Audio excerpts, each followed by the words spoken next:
Assalomu alaykum. Hurmatli tomoshabinlar va qadrli kanalimiz obunachilari. Bugungi videomiz ayniqsa 62 yoshdan oshgan aziz fuqarolarimiz uchun g'oyat va muhim hayotiy ahamiyatga ega bo'lgan mavzuni ko'rib chiqadi.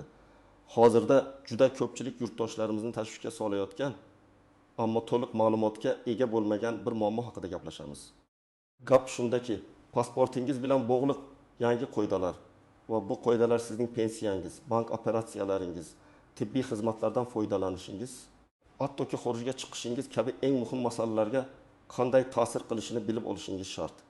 Bu ma'lumotlar shunchaki bir tavsiya emas, balki har biringizning kundalik hayotingizga, moliyaviy ahvolingizga va huquqlaringizga to'g'ri daxldor bo'lgan o'ta muhim yangilikdir. Agar siz ushbu qoidalardan bexabar bo'lsangiz yoki ularni e'tiborsiz qoldirsangiz, jiddiy muammolarga duch kelishingiz mumkin. Shuning uchun iltimos bir soniya ham kechiktirmasdan hoziroq kanalimizga obuna bo'ling va ushbu videoga like bosing. Bu oddiy harakat orqali siz ushbu muhim ma'lumotlarning ko'proq odamlarga yetib borishiga va ularni xavfli vaziyatlardan qutqarishga yordam bergan bo'lasiz. Har bir obuna va har bir like biz uchun katta yordam. Keling, avvalo vaziyat avval qanday bo'lganligi va hozir nimalar o'zgarganini aniq va tushunarli tilda ko'rib chiqaylik. Avvallari, ya'ni bir necha yillar oldin ko'pchilik yurtdoshlarimiz, ayniqsa keksa avlod vakillari eski namunadagi, oddiygina qilib aytganda, qizil pasport deb ataladigan pasportlardan foydalanishda davom etishlari mumkin edi. Hatto biometrik pasportlarga o'tish jarayoni boshlangandan keyin ham eski pasportlarning amal qilish muddati bir necha bor uzaytirilgan edi. Bu albatta fuqarolarga qulaylik yaratish, ularga yangi hujjatlarni rasmiylashtirish uchun yetarli vaqt berish maqsadida qilingan. Ko'pchilik uchun eski pasportlar bankda pensiya olish, pochta orqali to'lovlarni amalga oshirish yoki davlat tashkilotlariga murojaat qilish uchun kifoya qilar edi. Ba'zi hollarda muddati o'tgan bo'lsa ham, ba'zi idoralar ko'z yumishi mumkin edi, garchi bu qonuniy bo'lmasa ham. Ammo endi vaziyat tubdan o'zgardi va hukumatimizning fuqarolik hujjatlarini raqamlashtirish, zamonaviylashtirish va xavfsizlikni kuchaytirish bo'yicha olib borayotgan siyosat tufayli bu sohada jiddiy o'zgarishlar yuz berdi. Asosiy o'zgarish shundaki, eski namunadagi pasportlar, ya'ni qizil pasportlar butunlay muomaladan chiqarilmoqda va ularning haqiqiyligi qisqa vaqt ichida to'liq tugatiladi. Ularning o'rnini to'liq yangi biometrik pasportlar hamda ichki foydalanish uchun zamonaviy ID kartalar egallamoqda. Bu jarayonning maqsadi nafaqat xavfsizlikni kuchaytirish, balki byurokratiyani kamaytirish, fuqarolarga davlat xizmatlarini ko'rsatishda qulaylik yaratish va barcha ma'lumotlarni yagona tizimga integratsiya qilishdir. Bugungi kunda agar sizning qo'lingizda hali ham eski namunadagi qizil pasport bo'lsa, u deyarli har qanday jiddiy operatsiya uchun haqiqiy emas deb hisoblanadi. Ba'zi holatlarda, masalan, oziq-ovqat do'konda spirtli ichimlik xarid qilishda yoki ichki poyezd chiptasini olishda u hali ham o'tishi mumkin. Ammo bu faqat vaqtinchalik va to'liq kafolatlanmagan holat.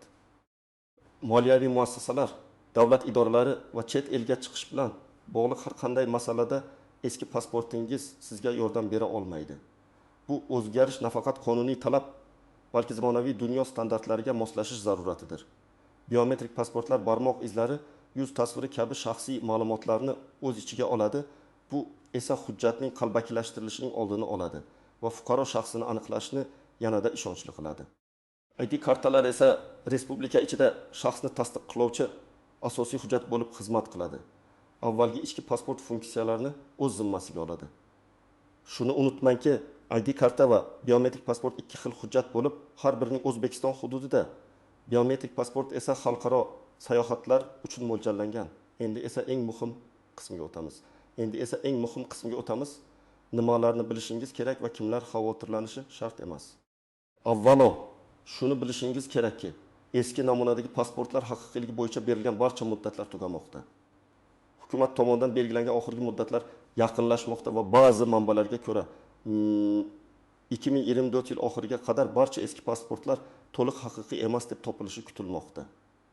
Bu shuni anglatadiki, ushbu muddatdan keyin eski pasportingiz bilan hech qanday rasmiy operatsiyani amalga oshira olmaysiz.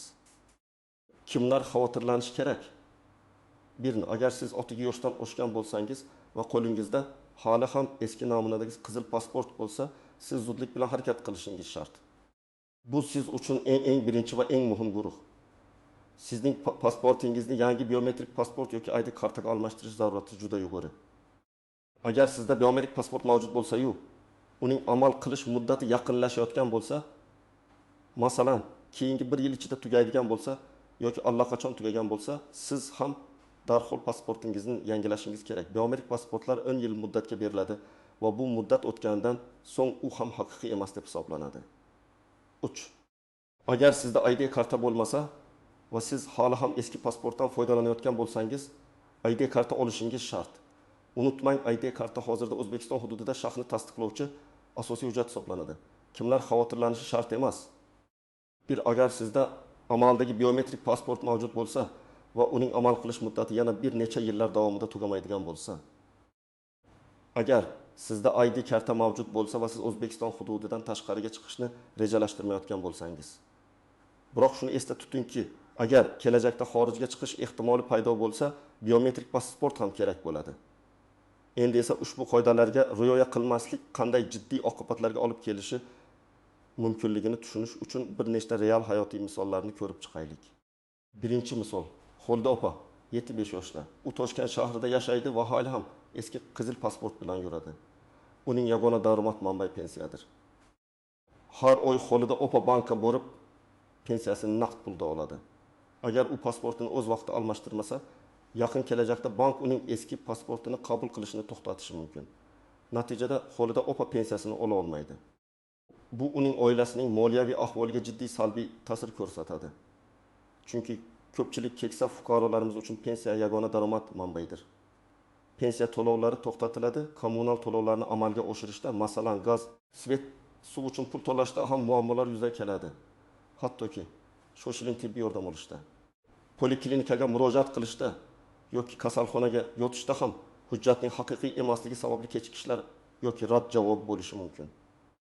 Bu esa ayniqsa keksa kishilar uchun hayotiy xavf tug'dirishi mumkin. Ikkinchi misol, Bobur aka 6 akasi yoshda. Uning biometrik pasportining amal qilish muddati shu yilda, masalan, sentabr oyida tugaydi.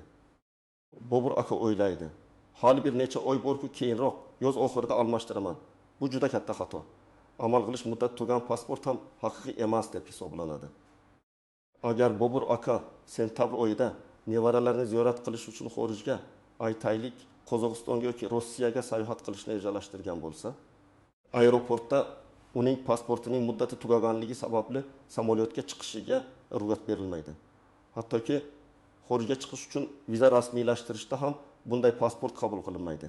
Pasport muddati tugaganligi sababli bankdan kredit olish, mol mulkini rasmiylashtirish yoki sotish kabi yuridik amaliyotlarni ham bajara olmaydi. Bu Bobur akaning rejalari buzilishiga va moliyaviy yo'qotishlarga olib keladi. Uchinchi misol, Gulnora opa 62 yoshda. U yaqinda yangi ID karta olgan, lekin o'zining pasporti haqida hali ham to'liq tushunchaga ega emas. U ID kartasini pasport o'rnida ishlatadi va chet elga chiqish uchun boshqa hujjat kerak emas deb hisoblaydi. Bu ham keng qolgan tushunmovchilik. ID karta O'zbekiston ichida shaxsni tasdiqlovchi hujjat bo'lib, uning yordamida pensiya olish, bank xizmatlaridan foydalanish, davlat xizmatlarini olish mumkin. Ammo Gulnora opa agar kelajakda Turkiyaga umra ziyoratiga yoki Rossiyadagi qarindoshlarini ko'rishga borishni rejalashtirsa, u albatta yangi biometrik pasport olishi kerak bo'ladi. ID karta xorijga chiqish uchun mo'ljallanmagan. Agar u bu farqni tushunmasa va sayohat oldidan biometrik pasport olmasa, aeroportda katta muammolarga duch keladi va rejalari amalga oshmaydi. Shuni ta'kidlashni istardimki, hujjatlarning o'z vaqtida yangilanmaganligi nafaqat yuqorida sanab o'tilgan muammolarni keltirib chiqaradi, balki ba'zi hollarda ma'muriy javobgarlikka ham tortilishingizga sabab bo'lishi mumkin. Ya'ni belgilangan muddat ichida pasportingizni almashtirmaganlik uchun jarima ham solinishi ehtimoli bor. Shu bois bu masalani sira ham e'tibordan chetda qoldirmaslik kerak. Endi esa ko'pchilikni qiziqtiradigan, ya'ni qoidalardagi istisnolar, ehtiyot bo'lish kerak bo'lgan holatlar va noaniq jihatlar haqida gaplashamiz. Bu qism ayniqsa murakkab vaziyatlarga tushgan fuqarolarimiz uchun juda foydali bo'ladi. Istisnolar. Salomatlik sabablari. Afsuski, ba'zi keksa fuqarolarimizning salomatligi pasport stoliga yoki davlat xizmatlari markaziga shaxsan borishga imkon bermaydi. Masalan, Xolida bu ko'qimnim yoshda u yura olmaydi va yotgan holatda parvarishga muhtoj. Bunday hollarda nima qilish kerak? Qonunchiligimizda bu kabi vaziyatlar ham inobatga olingan. Fuqaroning yaqin qarindoshlari, farzandlari, nabiralari yashash joyidagi ichki ishlar bo'limi migratsiya va fuqarolikni rasmiylashtirish bo'limiga xalq tilida pasport stoli deb ataladi. Murojaat qilib, holatni tushuntirishlari kerak.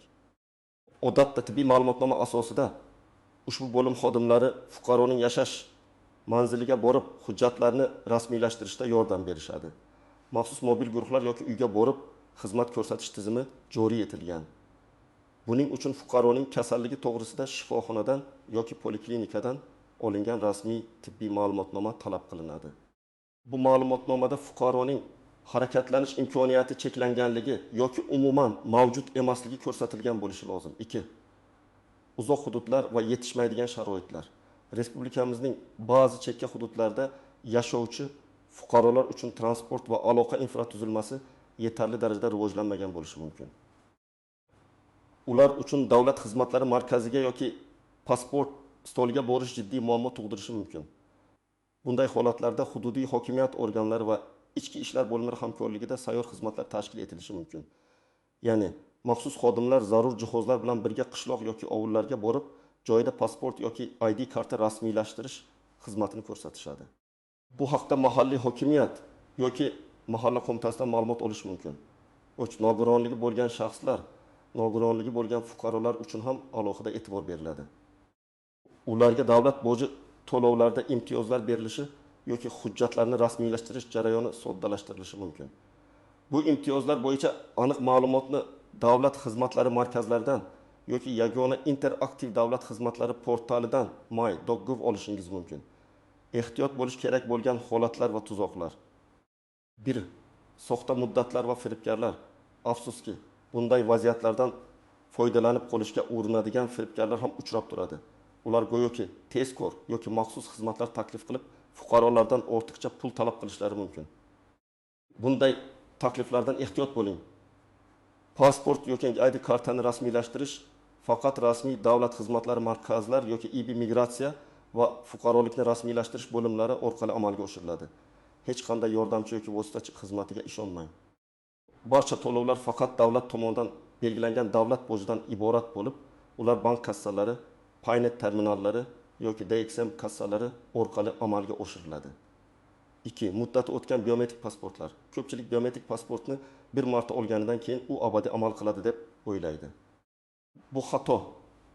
Yuqorida aytib o'tganimdek, biometrik pasportlar 10 yil muddatga beriladi. Bu muddat o'tganidan so'ng uni ham yangilash shart. Aks holda yuqorida Bobur aka misolida ko'rganimizdek jiddiy muammolarga duch kelishingiz mumkin. Pasportingizning old qismidagi ma'lumotlarni diqqat bilan tekshiring. Unda amal qilish muddati valid aniq ko'rsatilgan. 3. Yo'qolgan yoki o'g'irlangan hujjatlar. Agar pasportingiz yoki ID kartangiz yo'qolgan bo'lsa yoki o'g'irlangan bo'lsa, zudlik bilan yashash joyingizdagi IIB ga murojaat qilib, bu haqda ariza berishingiz shart. Bu sizni kelajakda hujjatlaringizdan g'ayriqonuniy foydalanishdan himoya qiladi. Yangi hujjatni olish jarayoni biroz farq qilishi mumkin. Chunki avvalgi hujjat jarayoni biroz farq qilishi mumkin. IIBdan ma'lumotnoma taqdim etishingiz kerak bo'ladi. 4. Ism, familiya yoki boshqa ma'lumotlardagi o'zgarishlar. Agar siz turmush qurish, ajrashish yoki boshqa sabablarga ko'ra ism, familiya yoki boshqa shaxsiy ma'lumotlaringizni o'zgartirgan bo'lsangiz va bu o'zgarishlar eski pasportingizda aks etmagan bo'lsa, bu yangi hujjat olishda jiddiy to'siqlarga olib kelishi mumkin.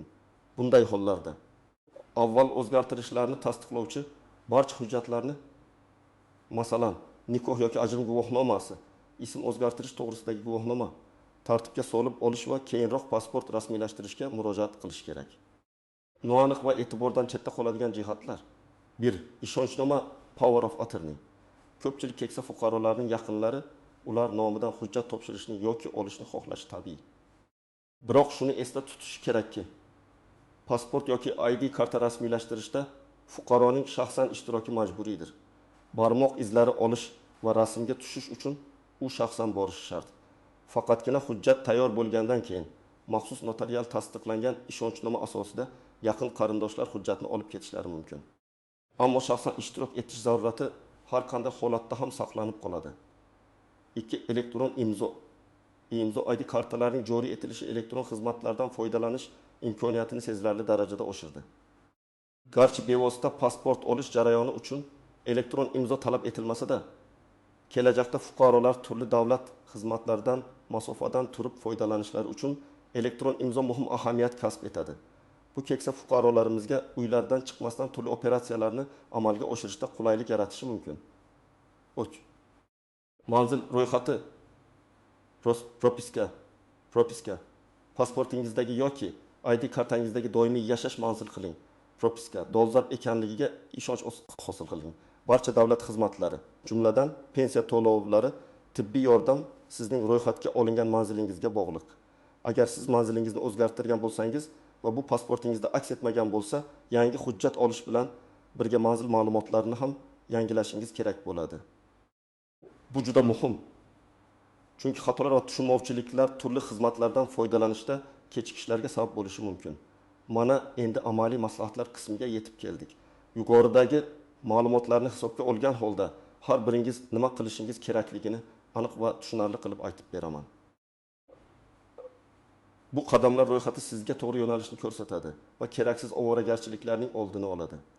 Birinchi qadam, hujjatlaringizning amal qilish muddatini tekshiring. Zudlik bilan o'zingizning va yaqinlaringizning, masalan, ota-onangiz, buvi-bobongiz pasportlari yoki ID kartalarining amal qilish muddatini tekshiring. Agar pasportingiz eski namunadagi qizil pasport bo'lsa, darhol yangisiga almashtirishga kirishing. Agar biometrik pasportingiz bo'lsa, uning amal qilish muddatini, ya'ni valid until qismini diqqat bilan ko'rib chiqing. Agar ID kartangiz bo'lmasa, uni olishga shoshiling. Bu eng asosiy va birinchi harakat. Ikkinchi qadam, zarur hujjatlarni to'plang. Pasport yoki ID karta olish uchun sizga quyidagi hujjatlar kerak bo'lishi mumkin. Eski pasport agar mavjud bo'lsa yoki ID agar mavjud bo'lsa, eski pasportni almashtirishda uni topshirishingiz shart.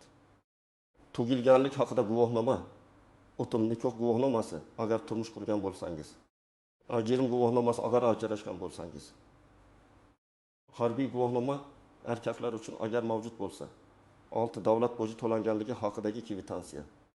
Suratlar odatda joyda davlat xizmatlari markazida yoki pasport stolida tushiriladi. Shuning uchun oldindan suratga tushish shart emas. 3-qadam, qayerga murojaat qilish kerakligini bilib oling.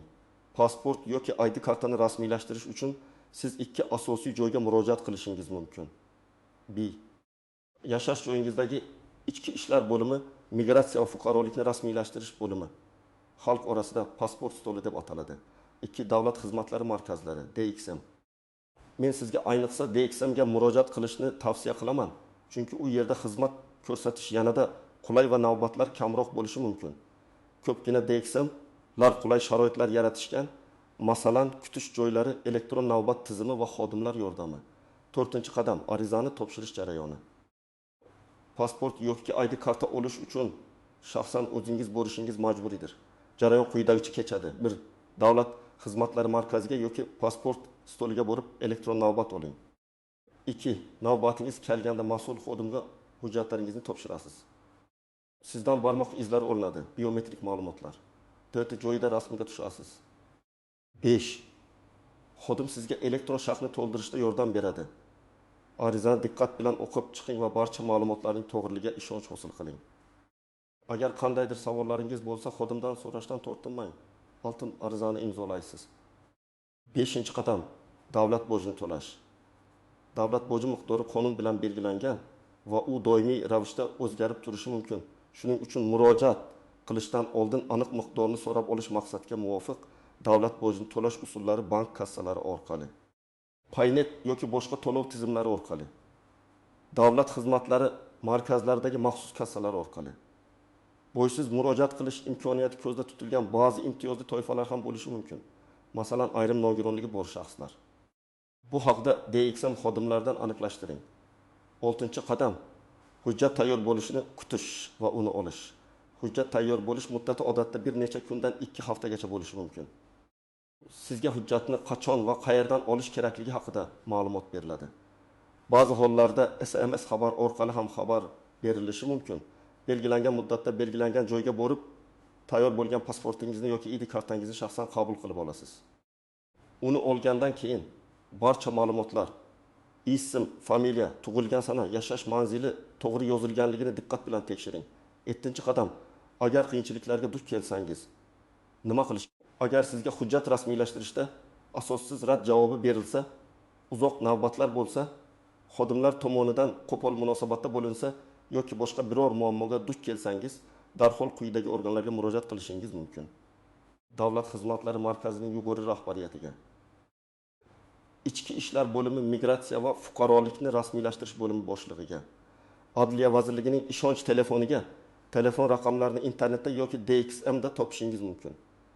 Prezident virtual qabulxonasiga murojaat qilish imkoniyati ham mavjud. PM.gutbuz. Aslo qo'rqmang, o'z huquqlaringizni talab qiling va qiyinchiliklar oldida taslim bo'lmang. Xulosa qilib aytganda, hurmatli tomoshabinlar, bugungi videoda sizga berilgan barcha ma'lumotlar sizning huquqlaringiz, farovonligingiz va xotirjamligingiz garovidir. Eski pasportlarning amal qilish muddati tugayotganligi va yangi biometrik hujjatlarga o'tish zarurati ahamiyatga ega ekanligini yana bir bor ta'kidlamoqchiman. O'z vaqtida pasportingizni yoki ID kartangizni yangilash orqali siz pensiya to'lovlarida uzilishlar, bank operatsiyalarida qiyinchiliklar, tibbiy xizmatlardan foydalanishda to'siqlar va boshqa ko'plab noxush vaziyatlarning oldini olasiz. Bu sizning shaxsiy xavfsizligingiz va qonuniy huquqlaringizni himoya qilish uchun muhim qadamdir. Yaqinlaringizga, ayniqsa keksa ota-onalaringizga, bobo-buvilarga yordam bering. Ularga bu masalani tushuntiring va kerakli joylarga borishlariga ko'maklashing. Agar videodagi ma'lumotlar siz uchun foydali bo'lgan bo'lsa, videoga like bosishni unutmang, kanalimizga obuna bo'ling va o'z fikrlaringizni izohlarda yozib qoldiring. Sizning har bir savolingiz, har bir fikringiz biz uchun qadrli va biz ularga javob berishga harakat qilamiz. Kimdir bu jarayonni boshdan kechirgan bo'lsa, o'z tajribasini izohlarda bo'lishishi mumkin. Bu boshqalar uchun juda foydali bo'ladi. Unutmang, biz birgamiz va birgalikda har qanday muammoni yechishimiz mumkin. E'tiboringiz uchun rahmat.